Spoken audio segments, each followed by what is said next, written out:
आउनुहोस् आज सुनौं सिद्धार्थ गौतम बुद्धको जीवनको सबैभन्दा कठिन सङ्घर्षको कथा।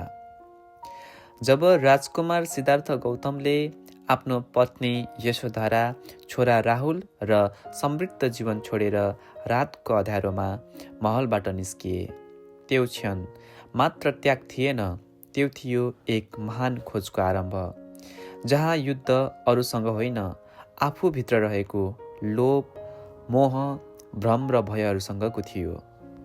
सिद्धार्थले 6 वर्षसम्म कठोर तपस्या गरे, दिनौँ पानी मात्र पिए, कहिलेकाहीँ सास मात्रको सहारामा बाँचे। शरीर कङ्काल जस्तै भयो, हड्डी तल्किने, आँखाको ज्योति मन्द हुँदै गयो। तर मनको अँध्यारो अझै हटेको थिएन, प्रश्नहरू अझै उस्तै थिए।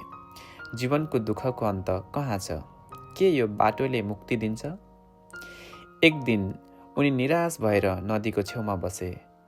उनी लगभग बेहोस भएका थिए। त्यही बेला सुजाता नामकी एक गाउँकी केटीले उनलाई खिर खुवाइन्। त्यसको केही समयपछि गौतम बुद्धले आफूमा केही तागत आएको, शरीर बलियो भएको महसुस गरे र गम्भीर सोचमा डुब्न पुगे। शरीरलाई अत्याधिक कष्ट दिएर आत्मा मुक्त हुँदैन, न त भोग विलासमा डुबेर सत्य पाउन सकिन्छ। साँचो मार्ग त सन्तुलनको हो भन्ने चेतना पाए। त्यसपछि सिद्धार्थ बोध गया पुगे। त्यहाँको एक पिपलको रुखमुनि ध्यान गर्न बसे। उनी निर्णयमा दृढ थिए, सत्य नपाइसम्म नउठ्ने सङ्कल्प गरेका थिए। त्यो रात जुनले आकाशमा शान्ति पोटिरहेको थियो, तर सिद्धार्थको मनभित्र भने संसारमा ठुलो युद्ध चलिरहेको थियो।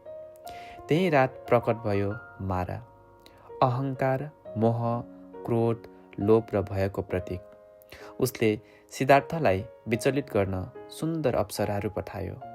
उनले तर्साउने दृश्यहरू देखायो, भीषण आँधी, बाधी, युद्ध। उसले भन्यो, तिमी साधारण मानिस हौ, तिमी कहिल्यै बुद्ध बन्न सक्दैनौ। तर सिद्धार्थ अडिग रहे, शान्त, स्थिर, निर्विकार। तिमीलाई को प्रमाणित गर्छ? तिमी को हो? भनेर चिच्याइरहे मारा। सिद्धार्थ गौतम बुद्धले आफ्नो दायाँ हात पृथ्वीमा टेके र पृथ्वी आफै साक्षी बनिन्। त्यही क्षण अन्धकार हट्यो, सत्यको प्रकाश उदायो र सिद्धार्थ बुद्ध बने। गौतम बुद्धको सबैभन्दा ठुलो सङ्घर्ष आफ्नै अज्ञान, मोह, डर र अहङ्कारसँगको युद्ध थियो। त्यो सङ्घर्षमा उनले विजय प्राप्त गरे, ध्यान, सहनशीलता, करुणा र सत्यप्रतिको दृढताबाट। धन्यवाद।